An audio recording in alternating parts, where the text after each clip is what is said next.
Assalamualaikum warahmatullahi wabarakatuh. Kami dari kelompok 7 akan mempresentasikan materi tentang sistem hukum dan peradilan di Indonesia. Sebelum kami mempresentasikan, kami akan memutarkan video yang akan kami bawa.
Sistem hukum dan peradilan di Indonesia.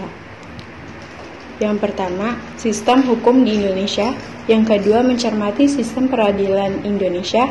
Yang ketiga, menampilkan sikap yang sesuai dengan hukum Indonesia. Sistem hukum Indonesia ada 4 bagian. Yang pertama, makna karakteristik hukum. Yang kedua, penggolongan hukum. Yang ketiga, tujuan hukum. Yang keempat, tata hukum Indonesia. Yang pertama, makna karakteristik hukum. Unsur-unsur hukum ada 4. Yang pertama, peraturan mengenai tingkah laku manusia dalam pergaulan masyarakat. Yang kedua, peraturan itu dibuat dan ditetapkan oleh pihak yang berwajib. Yang ketiga, peraturan itu bersifat memaksa.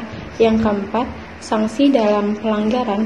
peraturan dalam tersebut adalah tegas. Tugas hukum ada 3. Yang pertama, menjamin kepastian hukum bagi setiap orang di dalam masyarakat. Yang kedua, menjamin ketertiban, ketentraman, kedamaian, keadilan, kemakmuran, kebahagiaan, dan kebenaran. Yang ketiga, menjaga dari terjadinya main hakim sendiri. Penggolongan hukum berdasarkan sumbernya: hukum undang-undang, hukum kebiasaan, hukum traktat, dan hukum jurisprudensi. Yang kedua, berdasarkan tempat berlakunya: hukum nasional, hukum internasional, hukum asing, dan hukum gereja. Yang ketiga, berdasarkan bentuknya: hukum tertulis, yaitu tertulis yang dikondivisikan dan tertulis yang tidak dikodifikasikan, dan hukum yang tidak tertulis.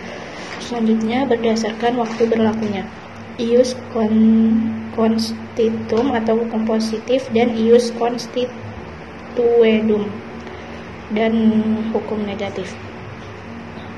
Berdasarkan sifatnya: hukum yang memaksa dan hukum yang mengatur. Berdasarkan cara mempertahankannya: hukum material dan hukum formal. Berdasarkan wujudnya: hukum objektif dan hukum subjektif. Berdasarkan isinya: hukum publik, hukum pidana, hukum tata negara, hukum tata usaha negara, hukum internasional, hukum privat atau sipil, hukum perdata, dan hukum perniagaan.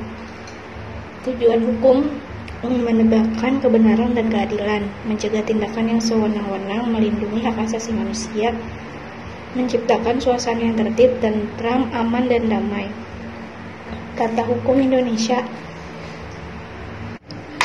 Tata hukum Indonesia ditetapkan oleh Masyarakat Hukum Indonesia dan tercantum dalam Proklamasi 17 Agustus 1945 dan pembukaan UUD Negara Republik Indonesia yang mengandung arti menjadikan Indonesia sebagai negara yang merdeka dan berdaulat.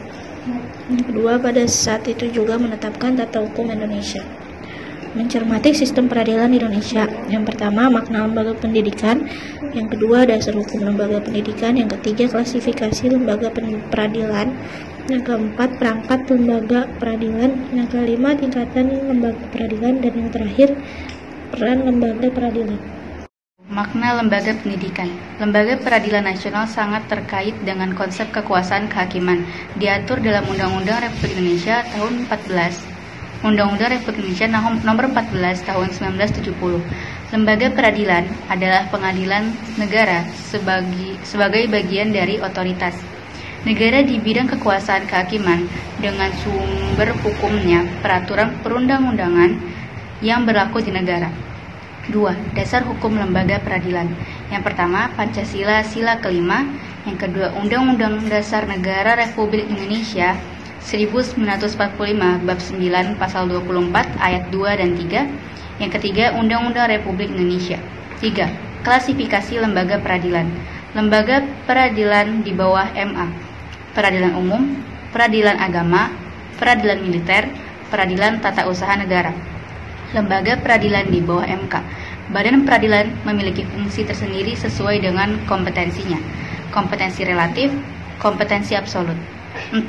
Perangkat lembaga peradilan: peradilan umum, pengadilan negeri, daerah hukum yang meliputi wilayah kabupaten atau kota, peradilan tinggi, pengadilan tingkat banding. B. Peradilan agama: pengadilan agama berkedudukan dan meliputi wilayah kabupaten atau kota, pengadilan tinggi agama berkedudukan dan meliputi wilayah provinsi. C. Peradilan militer. D. Peradilan tata usaha negara: pengadilan peradilan tata usaha negara berkedudukan dan meliputi wilayah kabupaten atau kota, pengadilan tinggi tata usaha negara berkedudukan dan meliputi wilayah provinsi. MK. 5. Tingkat lembaga peradilan. A. Pengadilan tingkat pertama atau pengadilan negeri dibentuk berdasarkan keputusan Presiden. Yang B. Pengadilan tingkat kedua dibentuk dengan undang-undang. C. Kasasi oleh MA. Puncak semua peradilan. 6. Peran lembaga peradilan. A. Lingkungan peradilan umum dilaksanakan oleh pengadilan negeri. B. Lingkungan peradilan agama dilaksanakan oleh pengadilan agama. C. Lingkungan peradilan tata usaha negara. D. Lingkungan peradilan militer. Dan E. MK. Menampilkan sikap yang sesuai dengan hukum. 1. Perilaku yang sesuai dengan hukum. Menggunakan peraturan perundangan yang berlaku. Mempertahankan tertib hukum yang ada. Menegakkan kepastian hukum. 2. Perilaku yang bertentangan dengan hukum. A. Macam-macam perilaku yang bertentangan dengan hukum penyebabnya adalah pelanggaran hukum dianggap biasa oleh pelanggar. Hukum yang berlaku sudah tidak sesuai lagi dengan tuntutan kehidupan. B. Macam-macam sanksi dalam norma hukum. 1. Tegas. Hukuman pokok, hukuman mati dan penjara. Hukuman tambahan, pencabutan hak tertentu, merampas barang tertentu, pengumuman keputusan hakim. 2. Nyata. Ditetapkan kadar hukumnya berdasarkan perbuatannya yang dilanggarnya.